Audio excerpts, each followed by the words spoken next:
So hey guys, আসসালামু আলাইকুম, welcome back to my channel rich killer. সবাই কেমন আছেন? চলে আসলাম গ্রিন ভ্যালির পার্কের রিভিউ নিয়ে।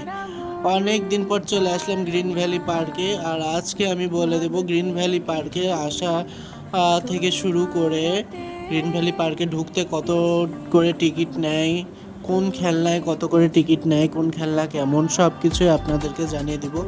তার আগে যারা যারা আমাদের ভিডিওটা দেখছেন শেষ অবধি ভিডিওটা দেখবেন। অবশ্যই ভিডিওটা লাইক করে আমাদের চ্যানেলটা সাবস্ক্রাইব করে দিবেন। যদি চ্যানেলটা সাবস্ক্রাইব করা থাকে অবশ্যই আমাদের ভিডিওটা লাইক করে কমেন্ট করে যাবেন। তো এখানে আপনারা দেখতে পাচ্ছেন অলরেডি আমরা গ্রিন ভ্যালি পার্কের ভিতর ঢুকে গেছি। আমি আর আমার ওয়াইফ, আমরা তিনজন একসাথে এখানে চলে আসলাম গ্রিন ভ্যালি পার্কের রিভিউ করতে। তো খুব সুন্দর এই জায়গাটা বিশাল বড়, বিশাল মানে বিশাল। এখান থেকে আপনারা দেখতে পাচ্ছেন গ্রিন ভ্যালি পার্কের সেই খেলনাগুলা, নাগরদোলনা, ডাইনোসর বাইরে থেকে দেখা যাচ্ছে। তো অনেকটা সুন্দর। আর আমি আপনাদেরকে ভালো করে ভিউ করে দেখিয়ে দিই।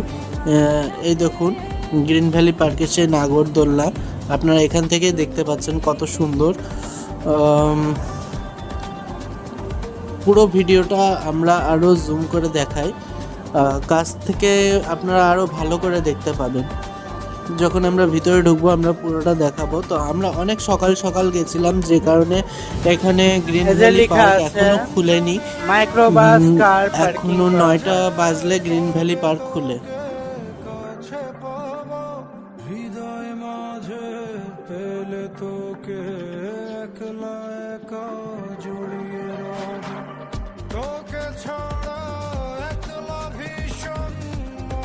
আপনারা দেখতে পাবেন গ্রিন ভ্যালি পার্কে ঢুকলে যে গাড়িগুলা নিয়ে আপনারা ঢুকবেন সেগুলা পার্কিং করার একটা আলাদা জায়গা আছে।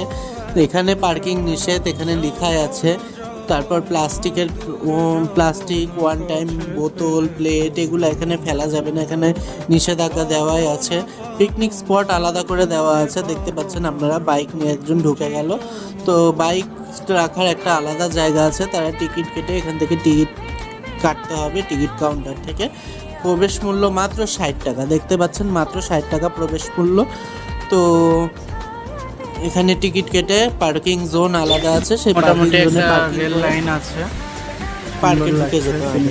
তো মাশাআল্লাহ অনেক সুন্দর জায়গাটা আপনারা দেখতে পাচ্ছেন, কত সুন্দর জায়গা। তো দেখে নিন। রেল লাইন কিনা যায় না ঠিক, হ্যাঁ এটা রেল লাইন। এই যে ট্রেন, এই ট্রেনটাতে আমরা উঠার চেষ্টা করব। এই যে ট্রেন, আর এই যে আমাদের কাঙ্ক্ষিত নাগরদোলনা। আর আমরা এখন এটাতে খুব তাড়াতাড়ি রাইডিং শুরু করব।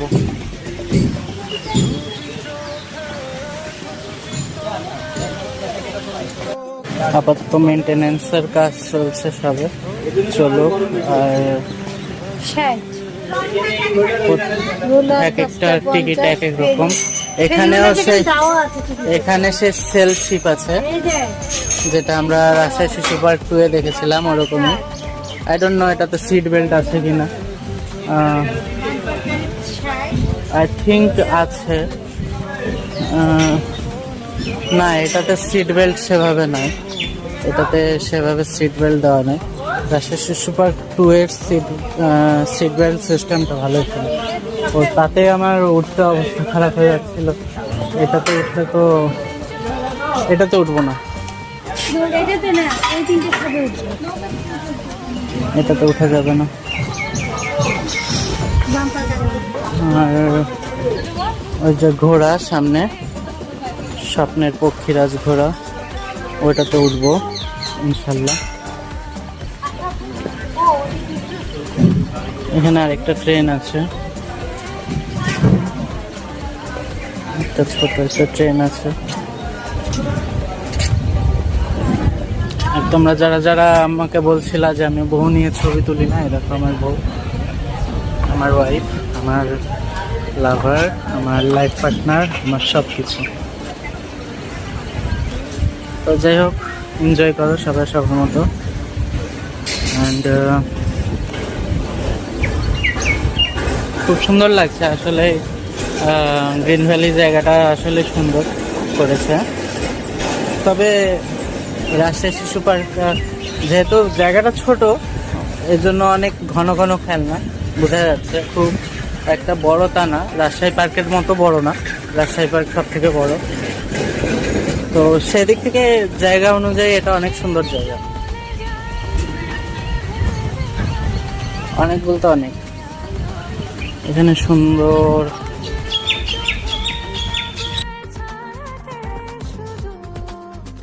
তো আজকের জন্য এই পর্যন্ত। এটা ছিল গ্রিন ভ্যালি পার্ক রিভিউ 1। আমরা গ্রিন ভ্যালি পার্ক রিভিউ 2 নিয়ে খুব তাড়াতাড়ি চলে আসব। ততক্ষণকার জন্য এখানেই বিদায় নিচ্ছি। সবাই ভিডিওটা ভালো লেগে থাকলে অবশ্যই আমাদের ভিডিওটা লাইক করে দিবেন এবং অবশ্যই আমাদের চ্যানেলটা সাবস্ক্রাইব করে আমাদের পাশে থাকবেন। আল্লাহ হাফেজ।